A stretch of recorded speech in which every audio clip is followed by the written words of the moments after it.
When did an ex use his dad's police connections to terrorize you? The pounding started at 2:17 a.m. I know because I'd been staring at the clock since Emma's last nightmare at 1:45.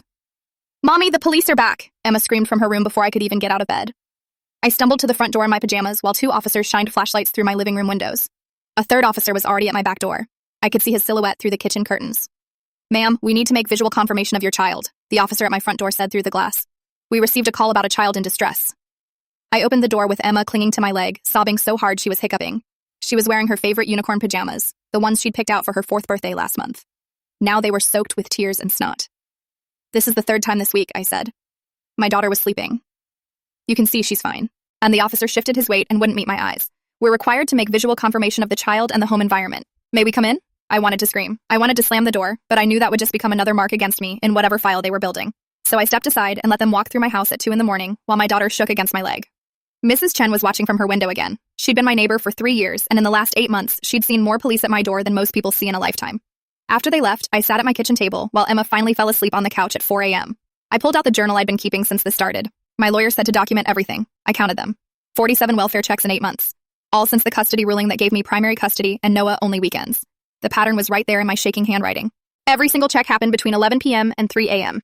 Every single one happened 2 or 3 days before our custody exchanges or court dates. The first few had been subtle. Concerned neighbor heard crying. Then they escalated. Mother seemed disoriented when answering door. Child appeared distressed. Home seemed in disarray. Each report added to an official record. Each middle-of-the-night visit became another piece of evidence that I was unstable, an anxious mother who couldn't properly care for her child. Friday morning, I dropped Emma at preschool. She wouldn't let go of my hand at first. "Mommy has to go to work, baby." "Will the police come to school?" Her teacher pulled me aside while Emma joined circle time. She asked if police come to everyone's house at night. "Hillary, what's going on?" My phone rang before I could answer. It was my family lawyer. "Hillary, they filed an emergency custody modification motion. And based on what?" "Multiple police welfare checks indicating mental instability and potential child endangerment. They're saying you've had almost 50 police visits in 8 months. My stomach dropped. "Those weren't real calls. Noah's been calling them in. Can you prove that?" I thought about our last custody exchange. Noah had leaned in close while Emma was getting in my car. His breath smelled like the expensive whiskey his father always kept in his office. "My dad knows every cop in this city," he'd whispered. "You'll regret leaving me. You'll regret taking my daughter. I'll make you look so crazy that no judge will ever let you near her again." I thought it was just another empty threat. Noah had made a lot of threats during our divorce, but his father had just been promoted to deputy chief 3 months before our custody ruling. The timing of the welfare checks suddenly made perfect sense. Noah was building a case, using his father's badge to document my instability, making me look crazy by having police show up at my door in the middle of the night, knowing I'd be exhausted, emotional, answering the door in pajamas with a crying child. And the worst part? By reporting the harassment, by telling people the police kept coming, by getting upset about it, I was playing right into his hands. I was documenting my own instability. Every complaint I made just made me look more paranoid. "Hillary?" My lawyer's voice pulled me back. "We need to figure out how to prove this pattern." I looked at my journal, at the 47 entries, at the pattern that was so obvious to me but would look like paranoid rambling to a judge. "If he wants a war using his daddy's badge," I said, "he just got one." Monday morning came after a sleepless weekend. I walked into the police station with a folder containing every single documented incident. The desk sergeant, a black man in his 50s with Johnson on his name tag, looked up from his computer. I set my folder on the counter between us. "I need to file a formal complaint about harassment through false welfare check calls." He opened the folder and started flipping through the pages. His eyebrows went up, then higher. He stopped at my summary sheet and ran his finger down the list of dates. 47 times? He looked up at me. "Jesus Christ, in 8 months? All between 11 at night and 3 in the morning. All called in by my ex-husband or his family. His father is Deputy Chief Williams." Sergeant Johnson's expression changed. He glanced around the lobby, then leaned in closer. "Between you and me, this doesn't look right. Not at all." He pulled out an official complaint form. "I'm going to need you to write down everything. Dates, times, which officers responded, what they said, everything you can remember." I spent the next hour filling out forms while Emma was at preschool. Sergeant Johnson made copies of all my documentation. He stamped everything with case number 2024-11-3847. "Internal Affairs will contact you within 72 hours, he said, handing me my receipt. "That's standard procedure. They'll want to interview you, probably review the dispatch recordings." "The dispatch recordings," I repeated. "So there would be recordings of who called these in?" "Every single call." He lowered his voice again. "And if what you're saying is true, if these were false reports, that's a felony. Multiple felonies." For the first time in months, I felt something like hope. Someone was listening. Someone with a badge was taking this seriously. "Thank you," I said. "Thank you for actually listening." "Ma'am, I've been doing this job for 23 years. I've seen a lot of custody battles turn ugly. But 47 welfare checks?" He shook his head. "That's not concern for a child. That's harassment." He walked me to the door. "Keep your phone on. When IA calls, tell them everything. The system will work. It has to." I walked out of that police station feeling lighter than I had in months. I had a case number. I had an officer who believed me. Internal Affairs would investigate. They'd pull those recordings, and they'd hear Noah's voice calling in false reports about his own daughter. The system would work. Sergeant Johnson said so. I believed him. God help me. I actually believed him. 3 days. I just had to wait 3 days for Internal Affairs to call. Then this nightmare would finally end. Wednesday came and went with no call from Internal Affairs. Thursday at 1 a.m., the pounding started again. This time, 3 officers stood at my door. The lead officer, a young guy who looked fresh out of the academy, pushed past me the moment I opened the door. We need to inspect the home for child safety. You can't just, ma'am, step aside. He was already heading toward Emma's room. We've received reports of unsafe conditions. Emma woke up screaming, again. The officers went through her closet, looked under her bed, checked the windows. One of them opened my medicine cabinet and started photographing my anxiety medication. Is this prescribed to you? Yes, for 3 years now. He wrote something in his notebook. Mental health issues. Noted. After they left at 2:30 a.m., I called the police station first thing Friday morning. I filed a complaint on Monday. Case number 2024-11-3847. Internal Affairs was supposed to contact me within 72 hours. The desk officer typed something into his computer. Typed again. Frowned. I'm not showing any complaint under that number. That's impossible. Sergeant Johnson took my report. He gave me this receipt. Johnson? The officer looked confused. We don't have a Sergeant Johnson at this precinct.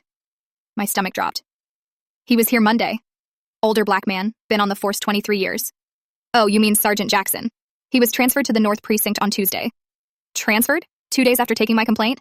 The officer's expression changed. He glanced around, then leaned back in his chair. Ma'am, Deputy Chief Williams personally reviewed your concerns. My concerns? I filed a formal complaint about harassment.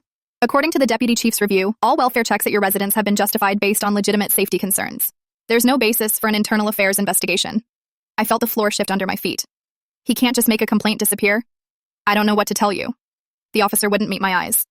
The Deputy Chief handles all custody-related welfare check complaints personally. He has extensive experience in family dynamics and child safety. His son is my ex-husband, Noah Williams, the one making the false reports.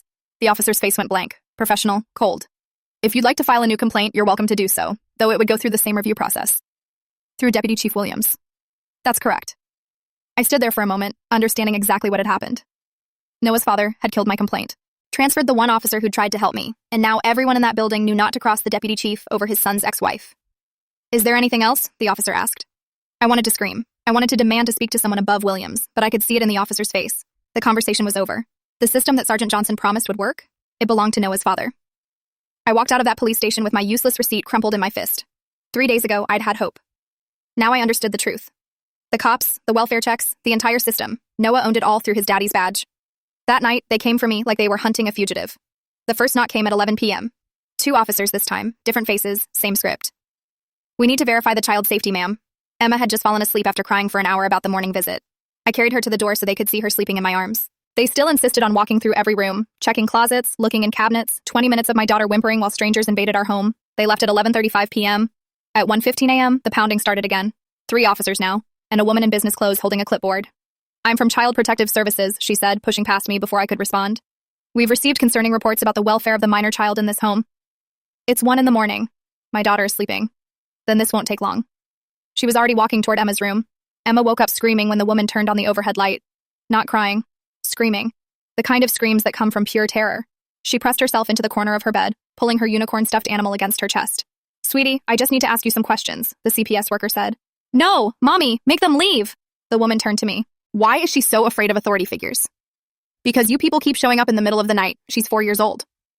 The woman wrote something on her clipboard. Child displays extreme fear response. Mother appears agitated and defensive. They inspected everything, opened my refrigerator and photographed the contents, checked the dates on Emma's vaccines in my files, looked through my bills on the kitchen counter. The CPS worker took photos of the pile of dishes in the sink from dinner.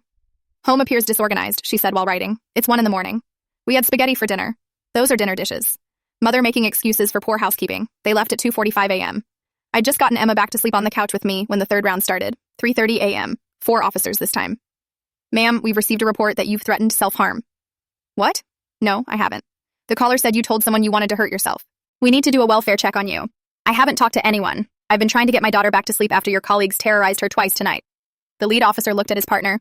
Ma'am, given the concern for your mental state and the presence of a minor child, we're going to need you to come with us for a voluntary psychological evaluation. Voluntary? Or we can place the child in emergency protective custody while we determine if you're a danger to yourself or others. Emma was clinging to me, shaking. Mommy, don't leave me. I had no choice. Either I went with them voluntarily, or they'd take Emma. I called Mrs. Chen at 3:45 a.m. She came over in her robe and slippers to stay with Emma while 2 officers drove me to the emergency room for a psychological evaluation. The ER doctor looked exhausted when he walked into the exam room at 5 a.m. He asked me 3 questions. Was I planning to hurt myself? Number. Was I planning to hurt others? Number. Did I have any history of mental illness? Anxiety disorder, managed with therapy and medication for 3 years. You're fine, he said. This is the 4th custody-related forced evaluation I've seen this month. You can go home. But now there was a record. Hillary Williams, brought in by police for psychological evaluation. Mental health concerns, history of anxiety disorder, another piece of paper in the file Noah was building. When I got home at 6 a.m., Emma was asleep on Mrs. Chen's lap. My neighbor looked at me with tears in her eyes. This isn't about your daughter's safety, she said. They're trying to break you. Saturday morning's custody exchange was the worst one yet. Noah stood at my front door with that smirk I'd once found charming. Now it made my skin crawl. Rough week? He looked tired. I hadn't slept more than 2 hours straight in 3 days. My eyes were bloodshot. My hands were shaking from exhaustion and caffeine. I knew exactly how I looked, and he knew exactly why. Standing behind him was a woman I recognized. The CPS worker from Thursday night, the one who'd photographed my dinner dishes at 2 a.m. Hillary, this is Melissa, Noah said, my girlfriend. The CPS worker, his girlfriend. Of course. Emma was clinging to my legs so hard her fingernails were digging through my jeans. I don't want to go with Daddy. See? Noah's voice was loud enough for the neighbors to hear. You're making her unstable. This is all being documented, Hillary. Every tantrum, every time she cries, the judge is going to see exactly what you're doing to our daughter. I knelt down to Emma's level. It's okay, baby. You'll be back tomorrow night. Will the police come to Daddy's house too? Noah's smirk grew wider. No, sweetie. The police only come when Mommy's not taking good care of you. I wanted to scream. I wanted to tell Emma the truth. That Daddy was the one calling the police. That Daddy was trying to take her away from me, but I couldn't, because that would be parental alienation and would become another mark against me. Just stop fighting me, Hillary. Noah leaned in close while Melissa took Emma to the car. This only gets worse. You know I always win. That night, they came twice more. The first check was at 11:30 p.m. 2 officers who barely looked at Emma before leaving, just enough to document another welfare check at my address. The second was at 2:45 a.m. This time, one of the officers hesitated at my door. He was young, maybe 25, with kind eyes that reminded me of my younger brother. While his partner went to check the backyard, he whispered quickly, "This isn't right. Document everything. Times, badge numbers, what they say. Everything. Why are you telling me this?" "Because I have a 4-year-old daughter too." He glanced back at his partner. "And because what they're doing to you is wrong." Then he was gone, leaving me standing in my doorway at 3 in the morning, wondering if I'd imagined the only kindness I'd experienced from a cop in 8 months. Sunday morning, I was making Emma breakfast when someone knocked on my door. Not pounding, just knocking. Mrs. Chen stood there in her Sunday church dress, holding a manila folder. I've been recording these visits from my window for 3 weeks. She opened the folder and showed me printed screenshots from her phone, time-stamped videos of police at my door, clear footage of officers laughing as they walked back to their cars. One video showed Noah's car parked across the street during a welfare check. "My daughter went through this 15 years ago," Mrs. Chen said. "Different city, same game. Her ex-husband was a firefighter, used his connections to harass her until she broke. What happened to her? She lost custody, moved to Seattle, sees her kids twice a year now." Mrs. Chen grabbed my hand. "But that's not going to happen to you, because you're going to fight back." She pulled out her phone and showed me a contact. "This is Sarah Martinez. She runs the Domestic Violence Advocacy Center downtown. She knows what institutional harassment looks like." Then another contact. "This is my nephew, Marcus. He installs security systems, specializes in hidden cameras for domestic violence cases. He can wire your whole house so they can't spot the cameras. Mrs. Chen, I can't afford. He'll do it for free. Sarah's organization has a fund for cases like yours." She squeezed my hand harder. "You need multiple angles, good audio, timestamps on everything. These bastards think they're untouchable because they have badges. But video doesn't lie." I looked at this 70-year-old woman who'd been my quiet neighbor for 3 years, suddenly transformed into my fiercest ally. "Why are you helping me?" "Because I couldn't help my daughter. But I can help you." Tuesday night's welfare check came at 1:45 a.m., but this time was different. The officer at my door was a black woman, maybe 40, with sergeant stripes on her uniform. Patricia Williams, her badge said. While her partner headed around to check the backyard, she stood perfectly still at my door, watching him go. The second he was out of sight, she leaned in close. Her entire demeanor changed. "Listen quick. File your internal affairs complaint online, not in person. They can't intercept it that way." "What?" "Request all 911 recordings through FOIA immediately, today if possible, and get your daughter's pediatrician to document the trauma from these night visits." My brain was struggling to catch up. "How do you know?" "Your ex called this one in himself. I heard him laughing on the dispatch recording." Her eyes darted toward where her partner had gone. "He didn't disconnect properly. Said something about watching you panic from his car." "Oh my God, can you testify to that?" "Not if I want to keep my job. But you get those recordings through FOIA, you'll have proof." She pulled out her personal phone, not her work one. "Text me at this number if they come between 2 and 6 a.m. That's my shift. I'll make sure I'm the one who responds." "Why are you helping me?" "Because I've got 2 daughters. And because what Deputy Chief Williams is letting his son do to you is criminal." Her partner's flashlight beam swept across the side of the house. "One more thing. Document everything. Badge numbers, times, exact words. The good cops in this department are watching. We can't speak up yet, but we see what's happening." Her partner came back around front. Officer Patricia Williams' face immediately went blank and professional again. "Everything appears secure, ma'am. Make sure your doors are locked." They left, but I saved her number immediately. Patricia W. The next 3 welfare checks happened on her shift. Each time she responded. Each time she kept them short and professional. No going through Emma's room, no photos of my medication, no invasive questions. Visual confirmation of child safety completed, she'd tell her partner. No signs of distress. Thursday at 3 a.m., she responded again. This time she brought a different partner, an older white cop who seemed annoyed to be there. This is the 51st welfare check at this address, he said, scrolling through his computer in the patrol car. That's insane. Just do the visual and let's go, Patricia said. When he went to check the perimeter, she whispered quickly. Your FOIA request. Did you file it? Yesterday morning. Good. Ask specifically for dispatch recordings, not just call logs. The recordings have everything. She glanced at her partner coming back. And Hillary? Your ex was parked across the street during the last 2 checks. Silver BMW, license plate starts with PRW. He's watching while we traumatize your daughter. That sick bastard. Get those recordings. Deputy Chief Williams has been assigning specific officers to these calls, his golf buddies, Officers Chen and Rodriguez. They're the ones writing the worst reports about you seeming unstable. Can you write different reports? I write exactly what I see. A tired mother dealing with harassment. A traumatized child afraid of police. A clear pattern of abuse using the system. She straightened as her partner approached. But my reports keep getting edited before they're filed. Friday night, 4:30 a.m. Patricia again. This time she came alone. Where's your partner? Bathroom break at the gas station.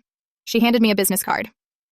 Dr. Jennifer Martinez, child psychologist. She specializes in trauma from institutional harassment. She'll document everything Emma's going through. She'll write a report that will stand up in court.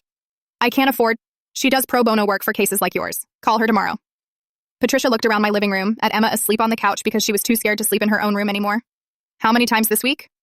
8. Noah's getting desperate. The custody hearing is in 2 weeks. The FOIA request? They said 2 to 3 weeks for processing. Patricia shook her head. You need those recordings before the hearing. Call the FOIA office tomorrow. Tell them it's urgent due to pending legal proceedings. Sometimes that speeds things up. She started to leave, then turned back. Hillary, when this is over, I want you to know there were cops who tried to help, who saw what was wrong. We just couldn't do it openly with the deputy chief protecting his son. When this is over? When you get those recordings. When everyone hears Noah laughing while you're being terrorized. When the truth comes out. She gave me a small, grim smile. Because it always does. Marcus installed the cameras on Saturday while Noah had Emma. 3 cameras total. 1 in the doorbell that looked like a regular doorbell. 1 in the living room smoke detector. 1 in a fake plant by the back door. All connected to an app on my phone that saved everything to the cloud automatically. Even if they find them and destroy them, you'll still have the footage, Marcus said. It uploads instantly. That night, the cameras caught everything. Officers Chen and Rodriguez at 11:45 p.m. Chen said to Rodriguez while walking up my driveway, another Williams special. I'm getting tired of this shit. Rodriguez laughed. Overtime is overtime. The deputy chief wants reports, we write reports. They pounded on my door for 5 minutes before I answered. The doorbell camera caught Chen rolling his eyes when I opened the door in my pajamas. You know why we're here, he said. Let's just get this over with. Sunday at 2 a.m., different officers. While one checked the backyard, the other made a phone call. The living room camera picked up his side of the conversation perfectly. Yeah, we're at the chief's son's ex's place again. 5th time this week for me. A pause. No, she seems fine. Tired as hell, but who wouldn't be? Kid's traumatized, though. Won't stop crying. Monday morning, I took Emma to see Dr. Roberts, her pediatrician. She'd been Emma's doctor since birth. When I told her what was happening, her face went white. 51 welfare checks in 8 months? Emma was clinging to me in the exam room, refusing to let Dr. Roberts examine her alone like she usually did. She's regressed completely, Dr. Roberts said while typing furiously. Bedwetting after being potty trained for 2 years. Night terrors. Refusing to sleep in her own bed. Severe separation anxiety. Can you document that? I'm writing a formal letter right now. She turned her screen so I could see. Systematic trauma from repeated night disruptions by police. Sleep deprivation affecting physical and emotional development. Clear signs of post-traumatic stress. She printed 2 copies. 1 for me, 1 for my file. Then she looked me in the eye. This is child abuse, Hillary. Not by you. By whoever is weaponizing the police against a 4-year-old child. Tuesday afternoon, Sarah Martinez from the Domestic Violence Center called me. Mrs. Chen told me about your situation. I've connected you with an attorney who specializes in these cases, James Morrison. He's done 3 similar cases against police departments. I can't afford pro bono. He only takes cases he knows he can win. And Hillary, he's very interested in yours, especially with the recordings you've requested. I met James that evening at a coffee shop. He was younger than I expected, maybe 35, with kind eyes and a wedding ring. My wife went through something similar with her ex, he said. He was a firefighter. Used his connections to harass her for 2 years. We know this playbook. He reviewed everything. My documentation, Mrs. Chen's videos, the camera footage I'd collected so far, Dr. Roberts' letter. This is good, but we need the smoking gun, those 9/11 recordings. When do you get them? They said 2 to 3 weeks. Call them tomorrow. Tell them you have a custody hearing in 10 days and need them for court. Sometimes that helps. He leaned forward. Keep recording everything, every interaction, every welfare check. The cameras are good, but I want you to also use your phone as backup. Record audio of every conversation. Is that legal? In this state, you can record any conversation you're part of, and you can record anything on your own property. He pulled out his card. Text me after every incident. Send me all footage immediately. We're building a case that's going to expose this entire department. Wednesday at 3 a.m., the cameras caught something beautiful. Officer Patricia responding again, but this time her partner, Officer Thompson, stopped at my door before leaving. "This is wrong," he said to Patricia. 53 welfare checks for custody harassment. The deputy chief is going to get the whole department sued. Patricia just nodded. "Write what you see, Thompson. Document everything." Thompson looked directly at my doorbell camera. He knew it was there. "Everything's being documented, ma'am, from multiple sources, just so you know." After they left, I sat in my living room reviewing the footage, officers admitting it was harassment, Noah's car visible in the background of 2 checks, Chen and Rodriguez joking about Williams' specials. James was right, we were building something, but we still needed those 911 recordings, the ones where Noah forgot to hang up, the ones where he was laughing while my daughter screamed. "Keep recording," I whispered to myself in the dark living room. "Just keep recording everything." Thursday afternoon, Noah drove by while I was getting the mail. He shouldn't have been there, it was my custody time. His silver BMW slowed to a crawl right in front of my house. Through the tinted windows, I could see him watching me, just sitting there, making sure I saw him. Then he noticed Marcus's van still parked in my driveway. The security company logo was small, but Noah had always been detail-oriented. He pulled over and parked across the street. I went inside and watched from my window as he got out of his car and walked around my property line. Not technically on my property, but close enough to see the new doorbell, to spot the weird angle of the plant by the back door. He pulled out his phone and made a call. I couldn't hear what he said, but I knew exactly what was happening. That night's welfare check came at midnight. Officers Chen and Rodriguez again, but this time they were different, aggressive, looking for something. "Ma'am, step outside, please," Chen said. "Why? You can see my daughter is safe from here." "Outside. Now." I stepped onto my porch. Rodriguez immediately started shining his flashlight along my doorframe, up at the porch ceiling, directly at my doorbell. "Are you recording us without consent?" Chen asked. "It's my property. I can record whatever I want on my property." Rodriguez found what he was looking for. He pointed his flashlight directly at the doorbell camera. "She's got surveillance equipment up." Chen pulled out his phone. "Yeah, we're at the Williams residence. She's recording everything." He listened for a moment. "Understood." They left without even checking on Emma. The whole visit was about the cameras. 20 minutes later, my camera app started glitching. The doorbell camera went offline. Then the living room, then the back door. All 3 cameras, supposedly tamper-proof, all mysteriously malfunctioning at the same time. I tried to restart them. Nothing. Tried to access the cloud footage from earlier. Error message. Files corrupted. But from across the street, I saw a light in Mrs. Chen's window. She was standing there with her phone, recording everything. She'd been doing this for weeks. Every single welfare check, from her perfect second-floor view of my front door. Friday morning, I called Marcus about the cameras. "Someone used a signal jammer," he said. "Military-grade stuff. Completely fried the cameras and corrupted the cloud files. This wasn't random vandalism. Someone who knew exactly what they were doing did this." "Can you fix them?" "I can install new ones, but if they have jammers, they'll just do it again." He paused. "But Hillary, whoever did this doesn't know about the backup." "What backup?" "The doorbell camera has a hidden SD card slot. It saves locally as well as to the cloud. They fried the camera, but the card might still have Thursday's footage, before they jammed it. He came by that afternoon and retrieved the SD card. It was intact, 24 hours of footage, including Noah casing my house and the officers specifically looking for cameras. Saturday morning, my phone rang at 7 a.m. It was James, my lawyer. "Hillary, are you sitting down?" "What's wrong?" "Nothing's wrong. Everything's right. The FOIA request was approved. We get the 911 recordings Monday morning." I felt my knees go weak. "All of them?" "All 53 calls. Complete audio recordings, not just transcripts." His voice was excited.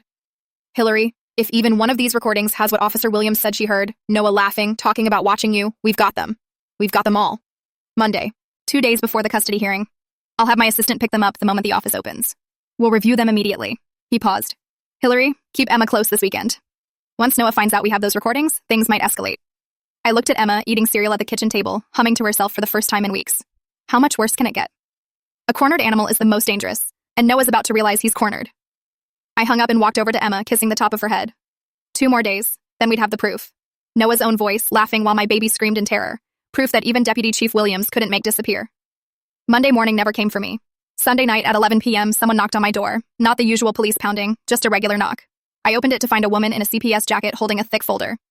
"Hillary Williams? I'm here to remove the minor child Emma Williams from your custody." "What?" "Number. The custody hearing isn't until Wednesday." She handed me a court order, emergency custody modification, signed by Judge Harrison at 4:47 p.m. on Sunday afternoon. Noah had gone to a judge on the weekend. Based on multiple reports of child endangerment and maternal mental instability, the child is to be placed with her father immediately pending investigation. Multiple reports? You mean the 53 false welfare checks? The woman's face stayed blank. I have 17 separate reports from different officers documenting concerning behavior, erratic responses to authorities, refusal to cooperate, signs of paranoia, mental health issues. Emma was behind me, clinging to my leg. "Mommy?" "Your father's waiting in the car, sweetie," the woman said. "No!" Emma screamed. "I don't want to go!" The CPS worker made a note. Child exhibiting extreme distress at prospect of leaving mother. Possible parental alienation. 2 police officers appeared behind her. Officers Chen and Rodriguez. Of course. "Ma'am, please don't make this harder than it needs to be," Chen said. I knelt down to Emma. My hands were shaking so bad I could barely hold her face. "Baby, you have to go with Daddy for a little while. Just a little while. You said the police only come when you're not taking care of me. Did I do something bad? My heart shattered. No, baby. You're perfect. This is not your fault. The CPS worker physically pulled Emma from my arms while she screamed. Real screams. The kind that come from pure terror. The same screams from all those middle-of-the-night welfare checks. Noah was sitting in his BMW at the curb, watching, smiling. The court order had more requirements. I could see Emma 2 hours per week, supervised, at a court-appointed facility. I couldn't be present at custody exchanges. I had to undergo a psychological evaluation at a provider chosen by Noah's attorney. My anxiety medication was listed as evidence of mental instability requiring treatment. The evaluation is scheduled for tomorrow at 9 a.m., the CPS worker said. Dr. Richard Hoffman, if you miss it, you forfeit visitation rights. Dr. Hoffman. I knew that name. He'd testified for Noah's father in 3 different police brutality cases. Always found the victims mentally unstable. After they left with Emma, I called James immediately. They took her. Sunday night, emergency order. That's impossible. Judges don't sign emergency orders on Sunday unless, he paused, unless there's immediate danger to the child. What immediate danger? Let me make some calls. Don't do anything. Don't call Noah. Don't go to his house. They're trying to provoke you into doing something they can use. I sat in Emma's room until 3 a.m., holding her unicorn stuffed animal. The one she slept with every night, the one she couldn't sleep without. At 7 a.m., James called back. They filed 17 different reports on Friday afternoon. All from different officers over the past 8 months, all saying you were mentally unstable. They also had a CPS worker testify. Melissa, Noah's girlfriend. She didn't disclose the relationship. She testified as a neutral professional who'd observed you during a home visit. This is insane. Hillary, listen to me. Go to the evaluation tomorrow. Be completely compliant. We get those 911 recordings tomorrow morning. Once we have those, we can file for an emergency reversal. My daughter thinks I abandoned her. 2 days, maybe 3, then we'll have proof that this entire thing was orchestrated harassment. I looked at the court order again. At the bottom, in small print, it said the emergency modification would become permanent if upheld at the Wednesday hearing. 2 days to save my daughter, 2 days to prove I wasn't crazy. 2 days while Emma slept at Noah's house, probably crying for her stuffed unicorn, definitely crying for me, wondering why mommy let the police take her away. Monday morning's psychological evaluation was a trap, but I had to walk into it anyway. Dr. Hoffman's office was in the same building as Noah's father's golf club. Of course it was. The receptionist looked at me like I was contagious when I signed in. Hillary Williams, for the court-ordered evaluation. She slid papers across the desk without making eye contact. Fill these out. All of them. The doctor will see you when he's ready. The forms asked about my mental health history, medications, hospitalizations. One section was titled, History of Erratic Behavior. Another asked if I'd ever fabricated stories about persecution. While I was filling them out, my phone buzzed. My boss. Hillary, I need to talk to you. Can you come in? I'm at a court-ordered evaluation. I can come after. Hillary. His voice was different. Formal. The state board received 7 complaints about you this morning, all saying you're mentally unstable and shouldn't work with children. Those are fake complaints from my ex-husband. I believe you. But the board opened an investigation. I have to suspend you until it's resolved, with pay, but you can't come to the office. My pen stopped moving. Dr. Mitchell, I've worked for you for 6 years. I know, I'm sorry, my hands are tied. If I don't suspend you, they'll shut down the whole practice. After he hung up, I sat there staring at the form asking about my employment status. Employed, unemployed, on leave. I checked unemployed. Mrs. Williams? A woman's voice made me look up. Melissa, Noah's girlfriend, standing there in her CPS badge and blazer, holding a folder with Emma's name on it. What are you doing here? I'm Emma's assigned caseworker. I need to observe your psychological evaluation for my report. You're dating my ex-husband. That's a conflict of interest. She tilted her head. I don't know what you're talking about. I'm a professional doing my job. I saw you at the custody exchange. Noah introduced you as his girlfriend. You must have misunderstood. Stress can cause confusion. She sat down across from me and opened her folder. Emma's doing so well at her father's house. She slept through the night for the first time in months, because there weren't police pounding on the door. She told me she's scared of you. That you make her scared of the police. That you tell her bad things about her daddy. That's not true. Children don't lie about their feelings, Hillary. She made a note in the folder. She specifically said, Mommy says the police come because of Daddy, but Daddy says they come because Mommy's sick. Dr. Hoffman appeared in the doorway. Late 60s, gray beard, the kind of man who'd testify that victims of police brutality were mentally unstable and deserved what they got. Mrs. Williams. Let's discuss your anxiety disorder. The evaluation lasted 3 hours. Every question was a trap. When did your mental illness begin? Not do you have mental illness, but when did it begin? How often do you experience paranoid thoughts? Not do you experience them, but how often? 53 welfare checks seems excessive, he said, making notes. Because they were harassment. Or because you're experiencing persecution delusions. Has anyone else witnessed this supposed harassment? My neighbor, Mrs. Chen. She has videos. An elderly woman. Could she be confused? Trying to help a friend by confirming her delusions? Everything I said got twisted. My anxiety medication became proof of instability. My documentation became evidence of obsessive behavior. My complaints to the police became paranoid fixation on law enforcement. I'm recommending extended evaluation, he said at the end. Weekly sessions for 6 months, medication review, possible adjustment of custody based on mental health progress. After I left his office, I sat in my car checking my bank account. The evaluation cost $1,200. My savings were almost gone. Legal fees, evaluation costs, missed work. I had maybe $2,000 left. My sister texted, "Heard about Emma. I can loan you money for a better lawyer." I wanted to say yes, but taking money from family would become evidence I couldn't support myself. Another mark of instability. At the coffee shop, I tried to focus on my phone, searching for jobs I could do while suspended, but I kept thinking about Emma. Did she really say she was scared of me? Or did Melissa make that up? My phone rang. "James, we have the recordings. Hillary, you need to hear this." "What did you find?" "Everything. Noah laughing, Noah talking to his father about making you look unstable. And Hillary, there's one recording where you can hear Emma screaming in the background while Noah's laughing with his friends about how crazy you look. Finally, proof I wasn't insane. Proof this was all orchestrated. Bring them to court Wednesday? We're filing for emergency custody reversal tomorrow morning. This ends now." Tuesday was my first supervised visitation with Emma. The facility was a converted house with cameras in every corner, toys that looked like nobody had touched them in years. A supervisor named Janet who wrote down everything. Emma sat on the opposite side of the room from me, not running to hug me, not even looking at me. "Hi, baby." She stared at the floor. "Hi. Did you sleep okay at Daddy's house?" "Daddy says I'm not supposed to talk about his house." Janet wrote something down. I saw her note. "Child reluctant to engage with mother." "That's okay. We can talk about whatever you want." Emma picked up a doll and started undressing it, then dressing it, then undressing it again. "Daddy says you're sick." "I'm not sick, baby." "He says that's what sick people say."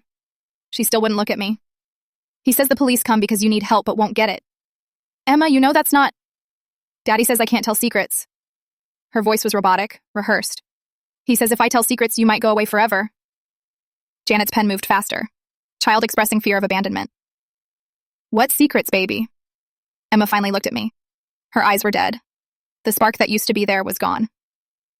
"I'm not supposed to say." For the rest of the 2 hours, she barely spoke. Every question I asked got the same answer. "Daddy says I'm not supposed to talk about that." When the visit ended, she walked out without hugging me goodbye. Janet handed me her report to sign. Mother appears disconnected from child. Child shows signs of fear and withdrawal. Recommend continued supervision. Wednesday, I hadn't slept in 48 hours. My hands shook constantly. I couldn't eat. The welfare checks continued even without Emma there. 2 a.m. officers at my door. "We're checking on your mental state given recent stressors." "My daughter isn't even here." "That's why we're concerned about your mental state, ma'am." They made me stand on my porch while they walked through my empty house, through Emma's empty room. One of them took pictures of her unmade bed. "Household in disarray," he said to his partner. Thursday, Dr. Hoffman called. "Your evaluation shows adjustment disorder with anxious features. I'm recommending intensive therapy before any custody restoration." "Adjustment disorder? I'm adjusting to my daughter being stolen from me." That kind of statement shows lack of insight into your condition. Friday morning, another welfare check, this time at 6 a.m. Different officers, same routine. "Any thoughts of self-harm, ma'am?" "No." "Any thoughts of harming others?" "No." "Are you taking your medication as prescribed?" "Yes." One of them noticed my journal on the kitchen table, the one where I'd been documenting everything. He picked it up and started reading. "Ma'am, this appears to be an obsessive record of police visits. My lawyer told me to document everything. Paranoid fixation on law enforcement." He took a picture of the pages. My phone buzzed. A text from Officer Patricia. "They're building a case for involuntary commitment. They need just one more incident where you seem unstable. Do not give them anything. Get those recordings to your lawyer now." Saturday morning, I sat in my empty house. No welfare checks the night before. The silence was almost worse than the pounding. My phone rang. "James. We filed the emergency motion with the recordings. The judge wants to review them privately before the Wednesday hearing." "What does that mean?" "Judge Harrison is going to listen to all 53 recordings this weekend. He's going to hear Noah laughing. He's going to hear Deputy Chief Williams coaching his son on how to make you look crazy." "And Emma? When do I get Emma back?" "If the judge hears what I heard, she'll be home by Thursday." I looked around my empty house. Emma's drawings still on the refrigerator, her shoes by the door, her unicorn stuffed animal on the couch where she'd left it that last night. 4 more days. If I could just survive 4 more days without giving them the breakdown they were trying to force, Emma would come home. But I was running on no sleep, no food, and pure adrenaline. And somewhere across town, my 4-year-old daughter was being taught that mommy was sick and might go away forever if she told any secrets. I picked up my phone and texted Patricia. "How do I survive 4 more days?" Her response was immediate. "You survive because Emma needs you to. That's all that matters now." Sunday afternoon, my lawyer finally had all the recordings. 53 calls total, James said over the phone, all from 3 numbers registered to Noah Williams, Catherine Williams, that's his mother, and several burner phones purchased at different stores. "You've listened to all of them?" "Not yet. There's over 100 hours of audio, but Hillary, I've found patterns already. Every single call happens late at night. Everyone claims immediate danger to Emma, and in at least 12 calls so far, the caller forgets to hang up properly." My heart started racing. "What did you hear?" "I need to review them all before the hearing, but I can tell you this, it's bad for them. Very bad. Outside my window, I saw Mrs. Chen watering her garden. She'd been documenting every welfare check for weeks, but the stress was killing her. Yesterday, she'd collapsed on her porch. Her daughter wanted her to stop helping me. "You're going to give yourself a heart attack," her daughter had said. "This isn't your fight." But Mrs. Chen refused to stop recording. Even now, with her hand shaking as she held the watering can, she had her phone propped in the window, ready to record if the police showed up again. My other neighbors weren't as brave. The couple next door used to wave at me every morning. Now they wouldn't make eye contact. They'd seen what happened to people who crossed Deputy Chief Williams. Just give Noah what he wants, my sister had texted that morning. Full custody. Move somewhere else. Start over. This is killing you. She didn't understand. Giving up Emma wasn't starting over. It was dying. I tried to focus on what James was saying about the recordings, but exhaustion was making everything fuzzy. When had I last eaten actual food? When had I slept more than an hour? Hillary, are you listening? Sorry, you were saying about the patterns? I need you to stay strong for 3 more days. Can you do that? 3 more days. 72 hours. It might as well have been 3 years. The judge is reviewing them this weekend? Judge Harrison has all 53 recordings. He's going to hear everything. After James hung up, I sat in my empty house trying to imagine what those recordings contained. Noah's voice calling in fake emergencies, his mother lying about hearing screams. But what else? What had they said when they thought they'd hung up? At 11 p.m., my phone rang. Unknown number. Don't answer calls from unknown numbers, Patricia had warned. They're trying to provoke you into saying something they can use. But something made me answer this one. Hillary? It was James, calling from a different phone. You need to hear this, right now. What's wrong? Nothing's wrong. Everything's right. I found it. Recording number 37. My hands started shaking. What's on it? Noah forgot to hang up for 12 minutes. 12 full minutes, Hillary. What did he say? Everything. He talks about watching you from across the street. He laughs about Emma screaming. He mentions his father assigning specific officers, and then... James paused. He says, and I quote, 50 calls and any judge will think she's crazy. Dad promised, just a few more and Emma's mine. I couldn't breathe. He admitted it. He admitted all of it. Not just him. His father responds. Deputy Chief Williams, clear as day, says, the boys know what to write in their reports. She seems unstable. Refuses to cooperate. Classic signs of paranoia. Proof. Actual proof that I wasn't crazy. That this whole nightmare was orchestrated. There's more, James said. Recording 41. You can hear Emma screaming in the background while Noah's laughing with friends about how pathetic you looked answering the door. My baby. Screaming in terror while her father laughed about it. Wednesday morning, we play these for the judge, James said. Wednesday afternoon, Emma comes home. 3 more days of pure hell before James called me at 1 a.m. Hillary, get to my office now. I drove through empty streets, my hands shaking so bad I could barely grip the wheel. When I walked into his office, he had his laptop open with headphones connected. Listen to this. He handed me the headphones. The first recording started with Noah's voice calling 911. I'm concerned about my ex-wife. She seems unstable. Our daughter might be in danger. Then there was rustling, like he was putting the phone in his pocket without hanging up. Dude, you should see her face right now. Noah's voice, muffled but clear, his friends laughing in the background. She's standing in the doorway in her ratty pajamas. Look at her trying to explain to the cops. More laughter. She's actually crying. This is fucking hilarious. The second recording was worse. Noah had called in another welfare check, then forgot to hang up again. You could hear him talking to someone in his car. She's standing in the doorway crying while they search her house. His voice was gleeful. Third time this week. She looks like shit. Haven't slept in days by the look of it. A woman's voice. Melissa. The CPS report is going to be beautiful. I noted everything. The house in disarray, the child's fear response, the mother's agitation. You're amazing, babe. James stopped the recording and clicked on another file. This is the one that ends it all. Recording 37. Noah's voice again, but this time he was talking to someone else. An older man. Dad, we're at 47 calls now. You said at 50 the judge has to rule her unstable. Then Deputy Chief Williams' voice, crystal clear. 3 more, and we file for full custody. The boys know what to write in their reports. Chen and Rodriguez have been perfect. Every report mentions her seeming unstable, paranoid, refusing to cooperate. What if she gets a lawyer? With what money? We've made sure she lost her job. The psych evaluation I set up with Hoffman will destroy her credibility. 3 more calls, son. Then Emma's yours, and this crazy bitch is out of your life forever. Noah laughed. Sometimes I park outside just to watch the cops show up. You should see Emma screaming when they come. It's actually pretty fucked up, but whatever works, right? Whatever works. The recording continued for another 8 minutes. They discussed which officers to send, what times would cause maximum psychological damage, how to word the reports to build a case for involuntary commitment if needed. They planned everything, I whispered. James nodded. But here's the best part. Recording 41. This one started the same way with Noah calling in another false report. But this time, you could hear Emma in the background. Screaming. Real, terrified screams. The kind that only come from a child who's been traumatized beyond breaking. Shut her up, Noah said to someone. I'm trying to make a call here. Emma's screams got louder. I want mommy!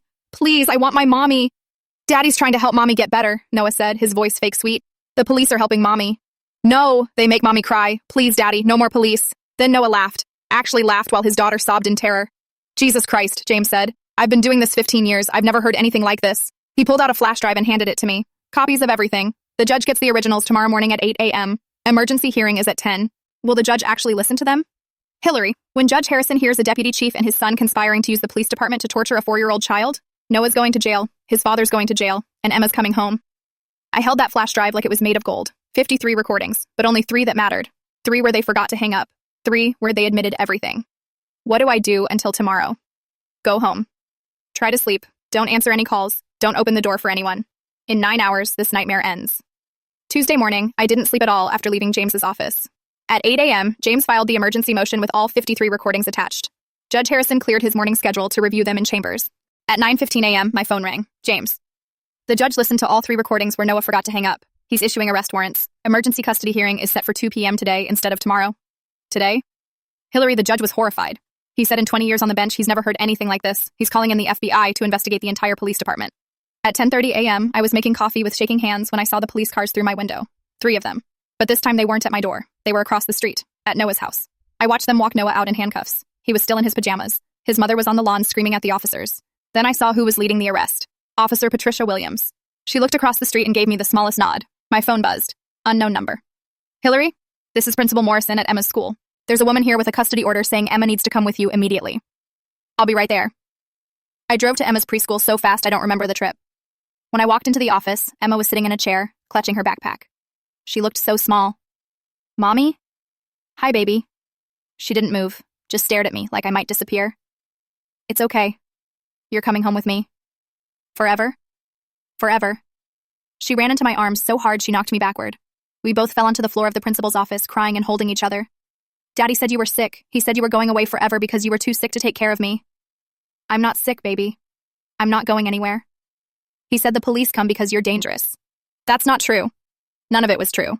The principal handed me the emergency custody order. Full custody restored immediately. Noah's custody revoked pending criminal trial.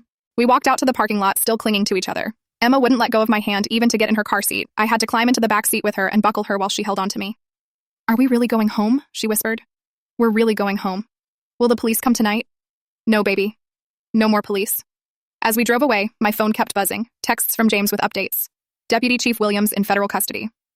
Melissa arrested at CPS office. Officers Chen and Rodriguez arrested.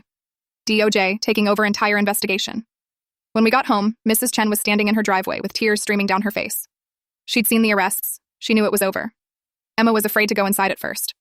She kept looking around like police might jump out. I carried her through the house, showing her everything was the same. Her room, her toys, her unicorn stuffed animal still on the couch where she'd left it. Daddy said you threw all my toys away because you were too sick to be a mommy. Another lie to add to the hundreds he'd told her. At 2 p.m., we went to the emergency hearing. Emma waited in the children's room while I sat in court. Noah appeared on video from jail. His father was there in person, in handcuffs, with federal marshals on either side of him. Judge Harrison played recording 37 in open court. The entire gallery could hear Noah and his father planning to use the police to drive me insane, planning to take my daughter, laughing about it. Then he played recording 41. Emma's screams filled the courtroom while Noah laughed. Several people in the gallery started crying. One woman had to leave. Mr. Williams, the judge said to Noah on the screen, in my 20 years on this bench, I have never encountered such a deliberate, malicious use of law enforcement to terrorize a child. You traumatized your own daughter to punish her mother for leaving you. And Noah's lawyer tried to speak, but the judge cut him off. Don't. There is no defense for what I just heard, no justification for using a 4-year-old as a weapon. The judge's words were still echoing when everything exploded. Within 48 hours, the Department of Justice descended on our police department like an avalanche. Federal agents in dark suits filled the station. Every officer's computer was seized, every report from the past 5 years pulled for review. Thursday morning, I got a call from someone named Agent Martinez with the FBI. Mrs. Williams, we need to interview you. We've discovered your case isn't isolated. What do you mean? 17 other women have come forward since your story broke, all claiming their ex-partners used police connections to harass them through welfare checks. 17 other women living my nightmare. That afternoon, 2 patrol officers showed up at my door, not for a welfare check. Officers Thompson and Davies wanted to talk. We were ordered to harass you, Thompson said, standing on my porch with his hat in his hands. Deputy Chief Williams called us personally, told us you were his son's unstable ex, said to check on you as often as possible. You knew it was harassment? Davies nodded. After the 20th call, we knew. But the deputy chief made it clear, follow orders or find new jobs. Will you testify to that? Already did. To the FBI this morning. By Friday, our local news had picked up the story. Police corruption scandal, deputy chief uses department to terrorize ex-daughter-in-law. My face was suddenly on every local channel.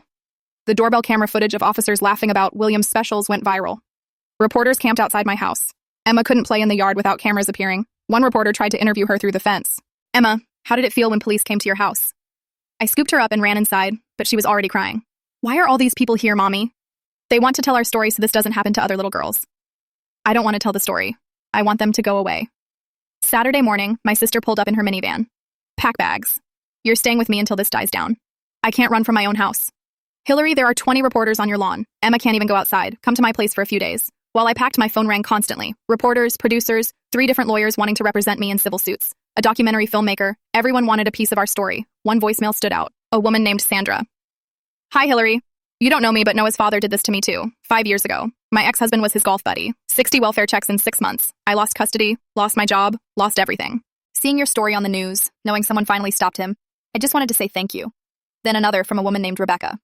Deputy Chief Williams helped my ex take my kids 3 years ago. 72 welfare checks. I tried to file complaints, but they all got buried. I have recordings too. Nobody would listen, until now. By Sunday, the FBI announced a full federal investigation into 5 years of custody-related welfare checks. 300 cases flagged for review. Deputy Chief Williams had been running his own private harassment service for his friends. At my sister's house that night, Emma finally felt safe enough to talk about what happened at Noah's. Daddy said you were sick in your brain. He said the police were trying to help you get better, but you wouldn't let them. What else did Daddy say? He said if I told anyone that he called the police, you'd go to a hospital forever. He said sick people who tell lies have to go away. And my 4-year-old had been carrying this secret, terrified that telling the truth would make her lose me forever. Daddy made me practice what to say. If anyone asks about Mommy, say she scares you. If anyone asks about the police, say Mommy tells lies about Daddy. Monday morning, James called with updates. The FBI found records of Deputy Chief Williams assigning specific officers to welfare checks. Always the same ones. Always with instructions to document instability. This goes back 8 years, Hillary. 8 years. How many women? How many children? What happens now? Federal charges, conspiracy, deprivation of rights under color of law, abuse of power. Noah's looking at 5 to 7 years. His father's looking at 10 to 15. But even with justice coming, I couldn't shake the images. 17 women who'd lived this. Some who'd lost their children forever. All because one man with a badge decided to run his own personal terror unit. Tuesday morning, Noah's mother cracked like an egg. Catherine Williams sat across from FBI agents in an interrogation room. I wasn't there, but James got the transcript that afternoon. Mrs. Williams, you testified under oath that you witnessed Hillary being unstable, screaming at your son, throwing things. Yes. We have security footage from every exchange. Would you like to revise your statement? 20 minutes of silence. Then she broke. Noah told me what to say. He said if I didn't help him, I'd never see Emma again. He's my only child. Emma's my only grandchild. So you never actually witnessed Hillary being unstable? Never. She was always polite, always calm, even when Noah screamed at her. You committed perjury. I just wanted to see my granddaughter. By noon, Noah's real estate office had sent out a company-wide email. James forwarded it to me. Effective immediately, Noah Williams is no longer associated with Pinnacle Realty. We do not condone the use of law enforcement for personal vendettas. His biggest client, a developer who'd brought him million-dollar listings, told the news. I can't work with someone who'd terrorize his own child. That recording of Emma screaming while he laughed? I have a 4-year-old daughter. It made me sick. Wednesday brought Melissa's reckoning. Her CPS supervisor, Director Angela Torres, called a press conference. Ms. Melissa Hartford failed to disclose her romantic relationship with Noah Williams while assigned to his case. This is a severe ethical violation. A reporter asked, how many other cases did she work on? We're reviewing all 43 cases she handled in the past year. Anywhere she had personal connections to involved parties will be reassigned and reviewed. 43 families. 43 cases that might have been compromised because Melissa was doing favors for boyfriends. Thursday afternoon, Noah released a statement through his lawyer. James read it to me over the phone. My client has struggled with mental health issues following his divorce. He deeply regrets any distress caused to his daughter and ex-wife. He's committed to getting help. Mental health issues? I actually laughed. He planned this for 8 months. It's his only defense. Claim temporary insanity, hope for reduced charges. Will it work? Not with those recordings. You can't claim insanity while giving your father specific instructions on how to frame someone. Friday morning, Noah's lawyer called James. My client is willing to sign away all parental rights in exchange for dropped charges. Your client is facing federal charges. Hillary doesn't have the power to drop those. She could speak to the prosecutor. Ask for leniency. James didn't even ask me. No deal. She's being vindictive. She's being a mother protecting her child from a man who tortured them both for sport. Saturday, we got word that 2 more police departments in nearby counties were under investigation. Deputy Chief Williams had friends everywhere. His network of harassment stretched across the state. Sunday night, the prosecutor called James. We're going to trial, federal court. It starts in 2 months. What are the charges? Conspiracy to deprive civil rights, filing false reports, child endangerment, abuse of power. We're asking for maximum sentences. After James hung up, I sat with Emma watching cartoons. She was laughing at something silly on the screen, a real laugh, not the forced ones from the past months. Mommy, are we going to see Daddy again? Not for a long time, baby. What about Grandma Catherine? I don't know. She used to be nice. Before the police came. She used to make me cookies. Another casualty of Noah's war. His mother, who'd loved Emma, who'd been a good grandmother before this all started, had thrown it away because her son demanded loyalty over truth. My phone buzzed. A text from Patricia Williams. Tomorrow we go to court. Everything comes out. Be ready. I looked at Emma, curled up against me, finally safe. Tomorrow, the whole truth would be revealed in federal court. Every recording, every conspiracy, every single person who'd helped Noah terrorize us. Tomorrow, justice would finally begin. The federal courtroom was packed so tight people stood in the aisles. Noah sat at the defendant's table in an orange jumpsuit, hands cuffed to a chain around his waist. His father sat at a separate table with 2 federal marshals behind him. They'd been separated after Deputy Chief Williams tried to coach his son during a recess. The prosecutor stood up. Your Honor, we'd like to play recording 37. The courtroom went silent. You could hear Noah's voice fill the space. Dad, we're at 47 calls now. You said at 50 the judge has to rule her unstable. Then Deputy Chief Williams, clear as day. 3 more and we file for full custody. The boys know what to write in their reports. A woman in the gallery gasped. Several people shook their heads. Now recording 41. Emma's screams filled the courtroom, raw, terrified screams while Noah laughed in the background. She's so scared of the cops now. It's actually pretty fucked up, but whatever works. And Judge Harrison stopped the recording. Mr. Williams, do you have anything to say? Noah stood up. His lawyer whispered urgently in his ear, but Noah shook him off. I was protecting my daughter. Hillary is unstable. She has anxiety. She takes medication. Taking prescribed medication for a diagnosed condition doesn't make someone unstable, Mr. Williams. She left me. She took my daughter. I had every right to. To what? Terrorize a 4-year-old child? I never hurt Emma. The prosecutor pulled up a document on the screen. Dr. Roberts, Emma's pediatrician, documented severe regression, bedwetting, night terrors, refusing to sleep alone, all directly resulting from repeated middle-of-the-night police visits. That's Hillary's fault for making it dramatic. Judge Harrison leaned forward. You called police to your ex-wife's home 53 times. You laughed while your daughter screamed in terror. You conspired with your father to use the police department as a weapon. And you think the mother is at fault for being upset? Deputy Chief Williams' lawyer stood up. Your Honor, my client had no direct knowledge of his son's actions. The prosecutor clicked to another screen. Email after email between Williams and his son, timestamps, officer assignments, instructions on what to write in reports. January 15th, Deputy Chief Williams writes, send Chen and Rodriguez tonight. They know how to write it up. February 3rd, make sure they check the medicine cabinet, document everything. March 21st, 3 more calls and we can file for psychiatric hold. Deputy Chief Williams stared at the table, caught. The judge turned to Noah. Mr. Williams, I've reviewed all 53 recordings. In 12 of them, you forgot to disconnect properly. We heard you laughing, we heard you planning, we heard you celebrating your ex-wife's pain. She deserved it. His lawyer grabbed his arm, but Noah kept talking. She thought she could just leave? Take my daughter? My dad warned me she was trouble. Mental health issues run in families. I was protecting Emma from becoming like her mother. By traumatizing her with police visits? By documenting her mother's instability. Judge Harrison shook his head. Mr. Williams, you documented your own cruelty. Nothing more. The judge continued reading the verdict. Noah Williams, guilty of harassment in the 1st degree, guilty of filing false reports, guilty of conspiracy to deprive civil rights, guilty of child endangerment, each guilty hit like a hammer. Sentenced to 18 months probation, mandatory psychological evaluation and treatment, 500 hours community service, permanent restraining order, no contact with Hillary or Emma Williams for 5 years. Noah's face went white. 5 years? She's my daughter. You forfeit the right to call her that when you used her as a weapon. The judge turned to Deputy Chief Williams. Your trial begins next month. Federal charges. You're looking at 10 to 15 years. As they led Noah out, he turned to look at me. For a second, I saw something break in his eyes. Not remorse, just the realization that he'd lost. Outside the courthouse, my phone buzzed. The State Real Estate Board. Noah Williams' license has been permanently revoked for moral turpitude. He'd lost everything. His daughter, his father, his career, his freedom, and all because he couldn't accept that I'd left him. After the verdict, the entire police department imploded. Deputy Chief Williams was suspended without pay that afternoon. The federal marshals escorted him from the building while every officer watched. 3 days later, he quietly resigned before the FBI could finish their investigation. No pension, no honors, just gone. Officers Chen and Rodriguez were fired immediately, not suspended. Fired. Their union tried to fight it, but the recordings were too damning. Another Williams special, Chen had said. No union could defend that. 3 other officers who'd participated in the harassment got 30-day suspensions without pay. They'd been following orders, but they'd known it was wrong. Officer Patricia Williams, no relation to Noah, was promoted to sergeant and put in charge of a new accountability unit. Melissa's termination from CPS happened the same week. Her supervisor called me personally. We've reviewed all 43 of her cases. 7 showed clear bias. Those families are being contacted and offered new caseworkers and formal apologies. Is she banned from social work? Permanently. She'll never work with vulnerable families again. The Department of Justice didn't just investigate. They took over. The entire police department entered a consent decree, federal oversight for the next 5 years. Every welfare check would be recorded on body cameras. Any address with more than 3 welfare checks in 6 months would trigger automatic supervisor review. My case became the example at the police academy, not as a success story, but as a warning. This is what happens when you let personal relationships corrupt law enforcement. This is how you destroy public trust. This is how you end up in federal prison. Of the 17 other women who came forward, 11 won their cases.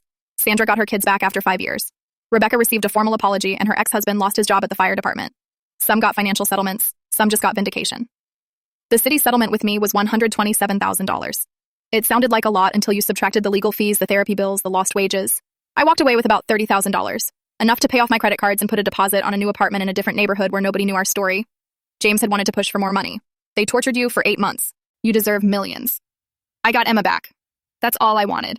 The truth was, I didn't want their money. I wanted the 2 a.m. visits to stop. I wanted Emma to sleep through the night. I wanted to stop jumping every time I heard a siren. At the settlement meeting, the city attorney slid papers across the table. This admits no wrongdoing on the part of the city. Excuse me? Standard language, the city maintains that all welfare checks were conducted according to protocol. Your protocol allowed a deputy chief to weaponize the entire department against his son's ex-wife. Alleged weaponization. I stood up to leave. James grabbed my arm. If you want the settlement, you have to sign. They're not even admitting they did anything wrong. They never do. But they're paying you. They're changing protocols. Williams resigned. That's as close to admission as you'll get. I signed the papers. Not because I wanted to, but because I needed that money for Emma's therapy, for our fresh start. 2 weeks later, the new police chief held a press conference announcing sweeping reforms, mandatory body cameras for all welfare checks, supervisor approval for repeated calls to the same address, annual training on recognizing harassment disguised as welfare concerns. He never mentioned my name, never apologized directly, but at the end, he said something that mattered. We failed to protect a mother and child from systematic harassment by our own officers. That failure ends today. It wasn't enough. It would never be enough. But it was something. 6 months after the verdict, Emma slept through the night for the first time without waking up screaming. I heard her alarm go off at 7 a.m. and couldn't believe it. No midnight terrors, no 3 a.m. crying, just peaceful sleep until morning. I sat on the edge of her bed and cried. Mommy, why are you sad? I'm not sad, baby. These are happy tears. She'd been in therapy twice a week since the trial. Play therapy on Tuesdays with Dr. Martinez. Regular therapy on Thursdays. At first, she wouldn't even play with the toy police cars. She'd hide them under the dollhouse or throw them in the trash. Dr. Martinez explained it to me after 3 months. She's processing the trauma through play. Watch. She set up 2 dolls. This is the mommy doll and the baby doll. What happens at night? Emma grabbed toy police figures and made them bang on the dollhouse door. Police come! Baby scared. Mommy cry. Then she took the police toys and threw them across the room. Go away forever. That's healthy, Dr. Martinez said. She's taking control of the narrative. By month 5, Emma stopped asking if police would come. She stopped checking the windows before bed. She stopped needing me to prove the door was locked 3 times. I went back to work at the dental practice the week after the trial. Dr. Mitchell had held my position, even fought the state board to clear my name. My first day back, every single patient hugged me. We saw the news, Mrs. Peterson said during her cleaning. That recording of your baby screaming while he laughed? I wanted to drive to that jail and slap him myself. The support was overwhelming. Patients brought casseroles, left cards. One elderly man pressed a $50 bill into my hand for the little one's therapy. Mrs. Chen became Emma's unofficial grandmother. Every Sunday she'd come for dinner. She taught Emma to make dumplings, taught her Mandarin phrases, gave her the stable, loving presence of an elder that Noah's mother had destroyed with her lies. My daughter called, Mrs. Chen told me one evening while Emma played. She said what I did was brave. It was brave.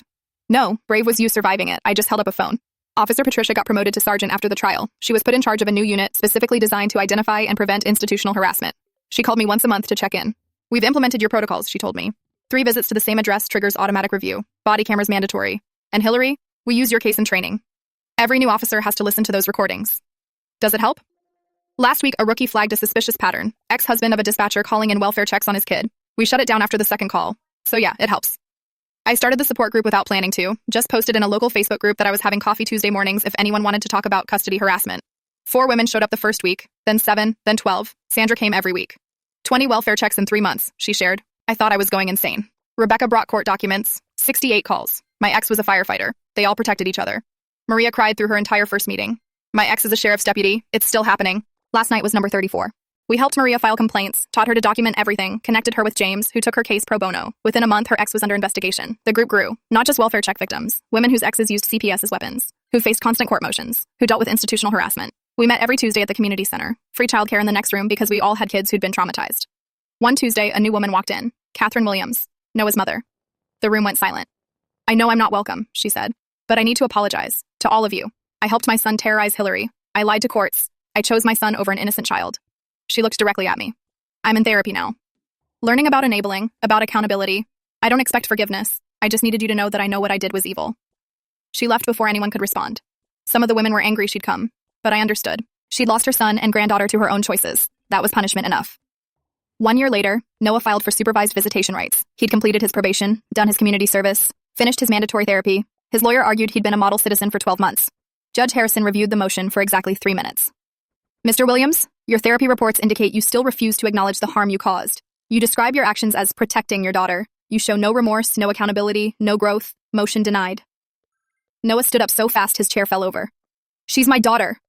I have rights. You had rights. You used them to torture a 4-year-old child. This court will review your request again in 2 years. That afternoon, I got a call from State Representative Janet Morrison. Hillary, the bill passed committee. Emma's law is going to the full legislature next month. Emma's law. It sounded surreal. A state law named after my daughter that would limit welfare checks without new evidence, require body cameras and recordings for all checks, mandate supervisor review after 3 calls to the same address. We need you to testify at the hearing. I'll be there. 2 years after the trial, I met Marcus at a coffee shop. He was a pediatric nurse at the hospital where Emma had her emergency psych evaluation that horrible night. He'd seen her file, knew our story. I remember thinking, what kind of monster does this to a kid? Our first date lasted 4 hours. He understood trauma, understood why I checked my phone obsessively, why loud knocks made me freeze, why I needed to know where all the exits were. He met Emma after 3 months of dating. She was 7 now, cautious with new people but not scared anymore. Are you Mommy's boyfriend? I'm Mommy's friend. Is that okay? She studied him for a long moment. Do you like unicorns? I love unicorns. Okay, you can stay. 6 months later, Emma won her school's art contest. The theme was My Safe Place. She drew our new house, the one we'd moved to after the trial. 2 figures standing in front holding hands. Me and Mommy in our safe house, written in purple crayon. The principal hung it in the main hallway. Parents stopped me at pickup to say how beautiful it was. They didn't know the story behind it. Didn't know that safe house meant a place where police didn't pound on the door at 2 a.m. We'd moved across town to a neighborhood where nobody knew us. No more whispers at the grocery store. No more, that's the woman from the news. Just normal, boring, perfect. I started speaking at domestic violence conferences. Not about being a victim, but about recognizing institutional abuse, how to document, how to fight back, how to survive when the system itself becomes the weapon. The hardest part, I'd tell audiences, is that you think you're going crazy. That's the point. They want you to seem unstable. Document everything, trust yourself. The anxiety never fully went away. I still had therapy every 2 weeks, still took medication, still sometimes woke up at 2 a.m. thinking I heard pounding. But it was manageable, survivable. Emma asked about Noah sometimes. Where's Daddy? Daddy made some bad choices. He can't see us right now. Did he hurt us? Yes, baby. But we're safe now. Will he come back? Not for a very long time. She'd nod and go back to playing. The questions were getting less frequent, the memories fading. Marcus moved in after a year of dating. Emma called him Mr. Marcus at first, then just Marcus, then one day, accidentally, Dad. She froze, looking terrified. I'm sorry. I didn't mean. It's okay, Marcus said gently. You can call me whatever feels right. She thought about it for a week, then decided on Marky, her special name for him. Tonight, bedtime was normal. Emma brushed her teeth without fighting, put on her pajamas, picked 3 books instead of the allowed 2, but I let it slide. Good night, baby girl. Good night, Mommy. Love you. Love you too.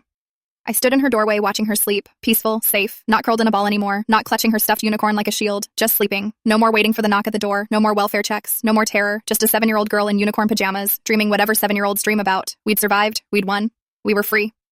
3 years later, pieces of our old life still floated around like ghosts. Noah remarried and moved to Colorado.